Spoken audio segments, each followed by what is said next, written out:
There are things, and everyone in the audience should know this, there are things coming down the pipeline on the artificial intelligence front that are just going to make your hair stand on end within the next year, because there is so much transformation going on in that domain, and that's been the case particularly for the last 6 months, that it's almost unimaginable.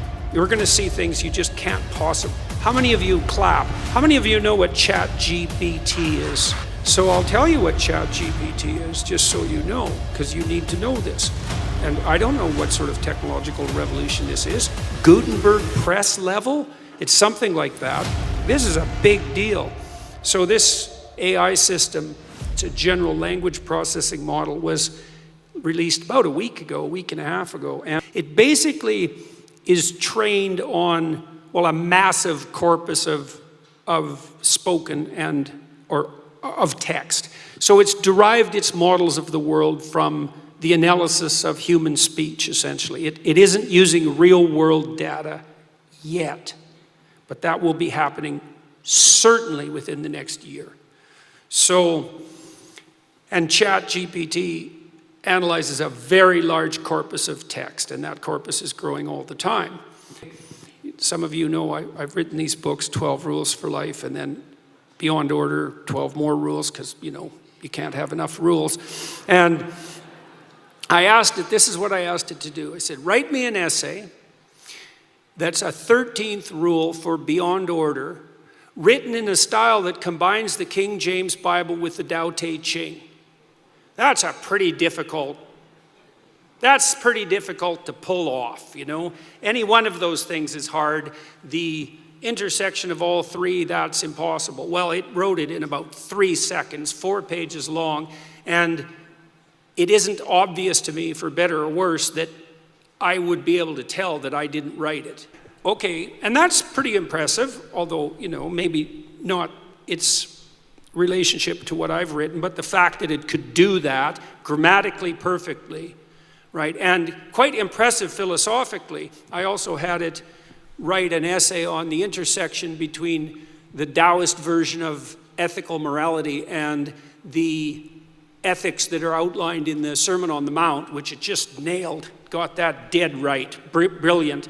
There was a computer engineer who purported to work for Tesla. He asked ChatGPT, said, look, I work for Elon Musk, but I haven't been doing much for the last week, so I need you to write me 10 bullet points about what I probably would have done as a engineer at Twitter. What 10 things did I do last week that were productive and valuable? And, oh, if you don't mind, write me the accompanying computer code that goes with each project. And it did that too, 3 seconds, and the computer code works. Right, and so, okay, so that's already there. So then a university professor did this. He thought, oh, that's interesting. Any student will be able to write any essay on any topic with ChatGPT. Someone gave it an SAT, by the way, and it scored about as well as the average student in a well-functioning public university. So that's how smart it is. So that's basically an IQ test. He said, write me an essay, gave it a topic, wrote the essay. He said, now grade it. Said if we can automate the students, we should be able to automate the professors too. And so it provided a complete, comprehensive analysis of its own essay with grade. Write the screenplay and describe the characters for the next $900 million Hollywood blockbuster. It's like, bang, plot, characterizations. Then someone else took the descriptions of the actors and said, generate photorealistic computer images for each actor. And all the AI systems could do that. So I'm going to tell you what's going to happen next. This is going to happen this year. So get ready. Okay, so now we have an AI model that can extract a model of the world from the entire corpus of language. All right, and it's smarter than you. And it's going to be a hell of a lot smarter than you in 2 years. So you can get ready for that too. But it's not that smart yet, because it's just a humanities professor at the moment. That's what a scientist does, right? You come up with a theory that's linguistically predicated, and then you throw it against the world and see if it sticks. And then the world tells you whether or not your linguistic construction is valid. But the new AI systems will be able to extract out patterns from the world itself, from images and so forth, and then be able to test their linguistic constructions against the world, and so they'll practice just like scientists. And the most advanced models are going to use text and image and action as well, because they'll be able to model human action. And so, and all of that's going to come down the pipes within the next year. So hang on to your hats, ladies and gentlemen, because what did my friend Jonathan Pajot say? Giants are going to walk the earth once more. And we're going to live through that, maybe. I mean, Elon Musk, one of the things he's working on, see, he thinks that the world will be controlled by whoever produces the most functional AI system the fastest, because there'll be a first mover advantage. And one of the things Musk has been working on for a long time are distributed AI systems, so that you'll have your own artificial intelligence to protect you against, well, let's say against Google's artificial intelligence, for starters. Yeah, or the CCP's artificial intelligence, because you can bet your hat they're working on that about as fast as they possibly can. But let me ask you about the aspects of the internet. I mean, you, despite the persecution you've endured, you've had an enormous internet following. You went viral a long time ago and have stayed there. And yeah, I'm worse than the pandemic. We touched upon this earlier. We have this unusual situation where we have contemplated legislation or regulatory changes in this country where the government, the federal government, thinks it can have a form of registration of content providers.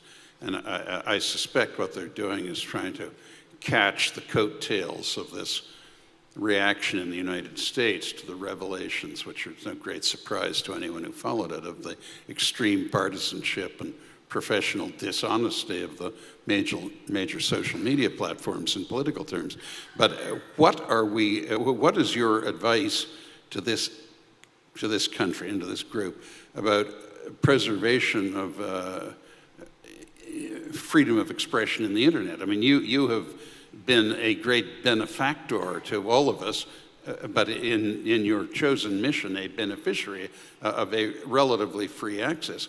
Expressed concern that a poll had revealed that 75% of Canadians would cheerfully and uncomplainingly go back to wearing masks and a shutdown if they were told by the ostensible authorities to do so, even though we now know that all of these people, all of Fauci's local emulators, they all self-identify as Dr. Frankenstein's monsters.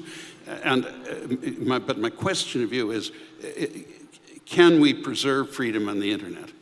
Well, I think we have a blessing in disguise in the Liberal government, because they're too incompetent to be as tyrannical as they want to be. I'd probably match your typical dim-witted gaming 13-year-old boy against Trudeau's best bureaucrats on the tech front any day. And so it's not going to be that easy to lock down the net. And the other thing that'll happen too, and perhaps you should get prepared for this, is that anybody in Canada who's got a creative bone in their body, once they're subject to the kind of limitations that the Trudeau government is trying to put on content providers, which is anyone, by the way, you're a content provider, man, if you post on Facebook, and some of you probably do, even though maybe you shouldn't, all they'll do is all the creative people just leave.